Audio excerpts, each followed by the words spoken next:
This is Geometry Lesson 7-8, Parallel and Perpendicular Lines from Equation. Today's date is Wednesday, April 29th, 4/29, 2020. Our objective today is to find the equation of parallel and perpendicular lines and determine if two lines are parallel or perpendicular. And I didn't have enough room to say or neither. And I guess or the same equation. There's really four options if you look at the back side of these notes. So let's quickly review what's the difference between parallel and perpendicular. Parallel is when the slopes are the same, and perpendicular are when the slopes are the opposite reciprocal of each other. Reciprocal. And then that's another way of saying that is it's the negative flip, because flip is another word for reciprocal and negative is another word for opposite. So using those, let's go ahead and try these out. I gave two examples of each because there's only really two types of problems. So example 1 and 2 are one type of problem, and example 3 and 4 are the other type. Find the slope and y-intercept of the line that passes, or that is parallel to that equation and passes through the point -5, 3. And it does this handy little graph here, just like it does on Khan Academy. So we can use that graph to solve, or we could use the equation to solve. I'm going to do both. Well, at least I'm going to approximate using the graph. Most of the time on Khan Academy, that from what I've seen, is the graph only approximates. It's kind of a reality check to make sure you're doing it right. So I know the slope. The slope is going to be the same because it's parallel. Parallel means the slopes are the same, and the slope of this line is always going to be given to you in mx plus b form, slope-intercept form. The slope is going to be the coefficient of your x. So just as a reminder, if I have y equals mx plus b form, is called slope-intercept form, this m is the slope. So in this case, the slope is 2/3. So right here I can say slope, or sometimes it's called m, that's equal to 2/3. And that's halfway done, right? So it said find the slope, done. Now I need to find the y-intercept, and that's typically the hardest part of these problems. So how do we find the y-intercept? Well, if I think about the problem, I know that I have some sort of line that's going through this point that is parallel to that line. So let me go ahead and draw a line that's on top of that line. And what I'm going to do is I'm going to drag this line on top of this point. So it has the same slope. I'm just moving it around. It looks like it's approximately going to have a y-intercept in between 6 and 7, maybe 6 1/4, 6 1/3.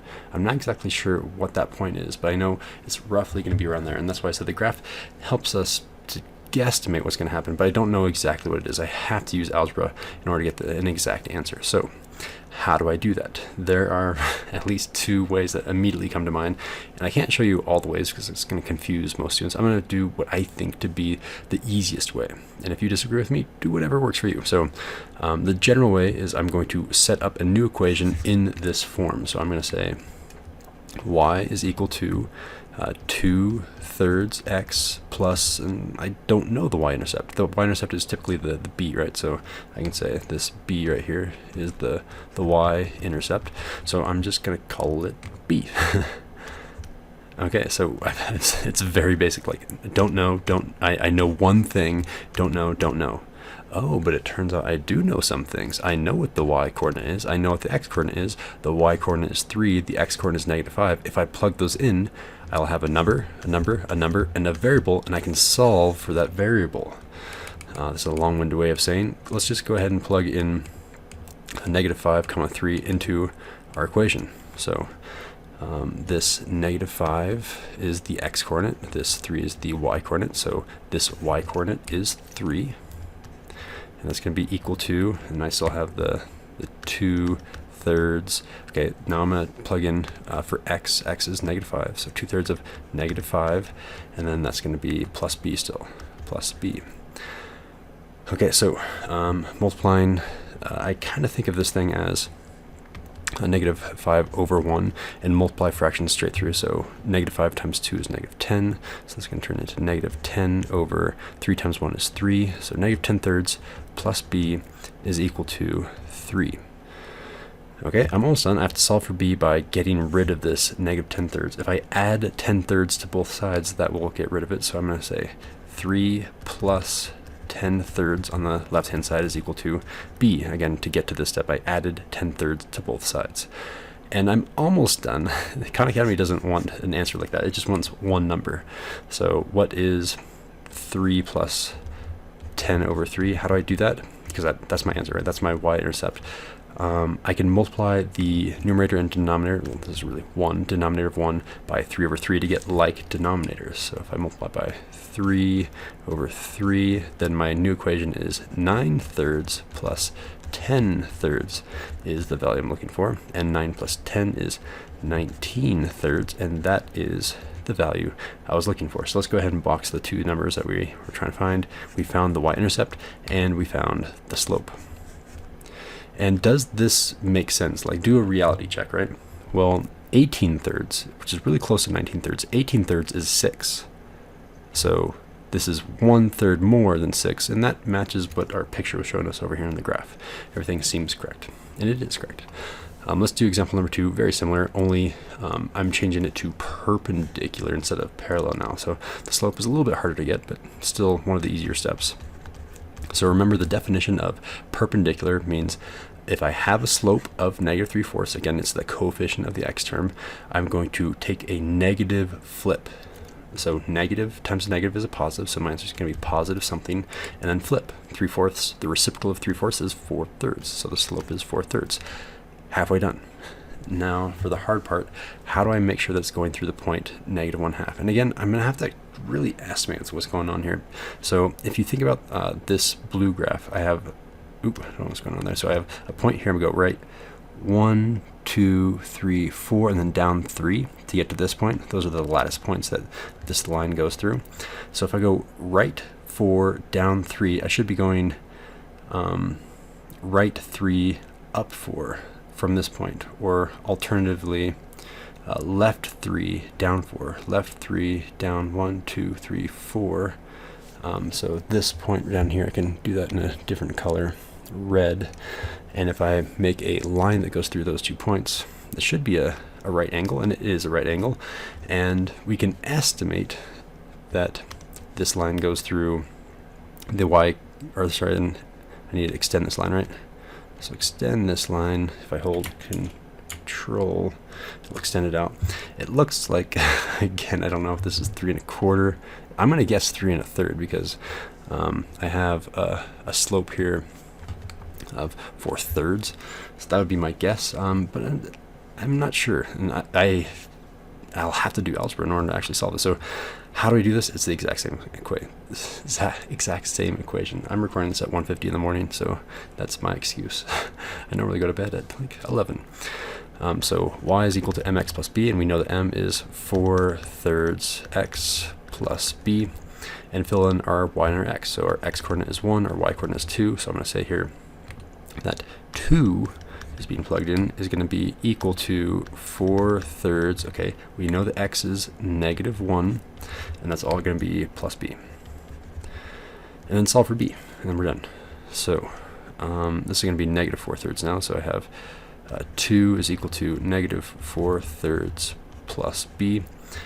From there, I'm going to add 4/3 both sides. So 2 plus, I don't know, my plus is all the way up there. 2 plus 4/3 is equal to b. Again, I just need to simplify this. So how do I do 2 plus 4/3? Because that's the answer I'm looking for. I'm going to multiply, well, this denominator is 1, so I'm going to multiply by 3 over 3. So I get 6 over 3 plus 4 over 3 is the y-intercept. 6 plus 4 is 10, so 10/3 is our y-intercept. And reality check, 10/3 is 1/3 more than 9/3. 9/3 is just 3, so it's 3 1/3, and that's what I guess, 3 1/3. So those are my final answers. I should box those. So that's our y-intercept, and there's our slope. Cool, so that's one type of problem. Let's see another type of problem.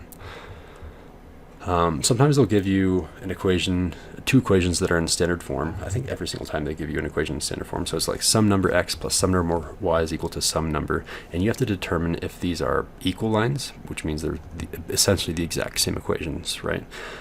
Parallel lines, perpendicular lines, or neither. So there's a lot of different variation here. How do we solve these? The general hint that I'm going to be giving you on all of these types of problems is turn into y equals mx plus b form.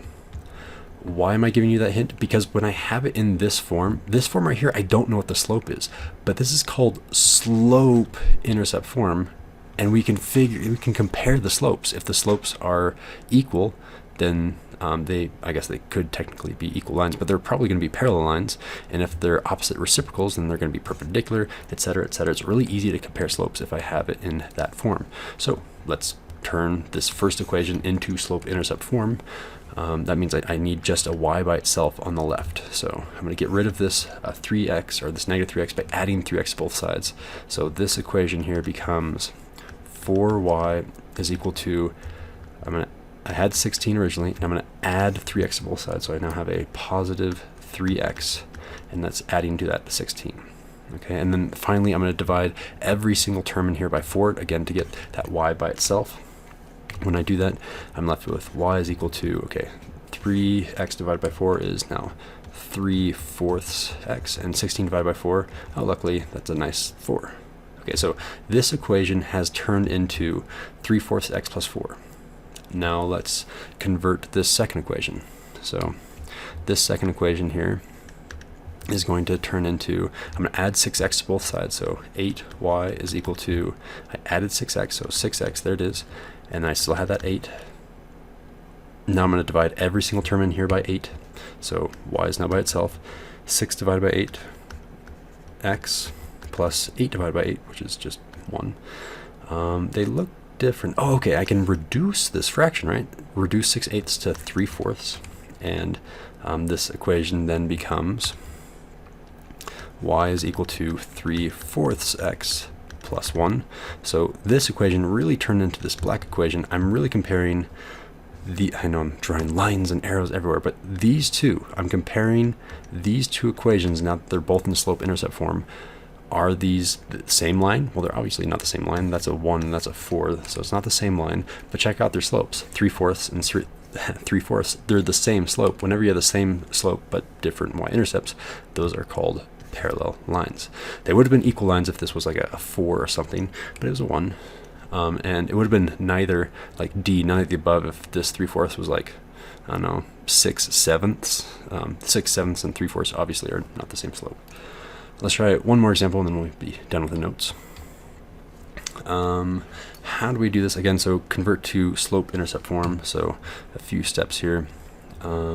Subtract 2x on both sides. So I'm going to get 4y is equal to minus 2x plus 8.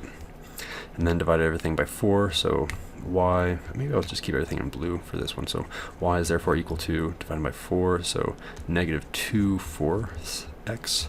Plus, okay, 8 divided by 4 is just 2. And I can reduce that a little bit.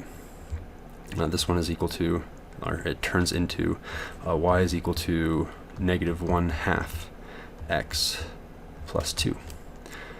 Okay, so that's the one that really turns into. Let's try turning this equation into something. So again, subtract 4x from both sides. So I'm left with a 2y on the left-hand side. On the right-hand side, I have a 4 still. I'm subtracting that 4x, so I have a minus 4x, and then I'm adding that 4. Let's divide everything by 2. When I do that, it's going to be y is equal to negative 4/2 is negative 2x, and then 4 divided by 2 is plus 2. Interesting. So I'm comparing now these two equations here and here. So notice that if I take the reciprocal of 2, again, this is really 2 over 1, right? If I take the reciprocal, or if I flip this, it turns into negative 1/2, and that looks like that. It's a trick. It's a trap. Admiral Akbar. It's a trap because, yes, it is a reciprocal, but it needs to be a negative reciprocal. So if this answer was like a positive 2x, or if this answer was a positive 1/2, where they were the negative reciprocal of each other, then we could have chosen perpendicular. But the answer is not perpendicular. It's actually none. If it's not opposite reciprocal and it's not equal, then it's none. None of the above. All right, so that concludes Geometry Notes 7-8. I will see you guys tomorrow.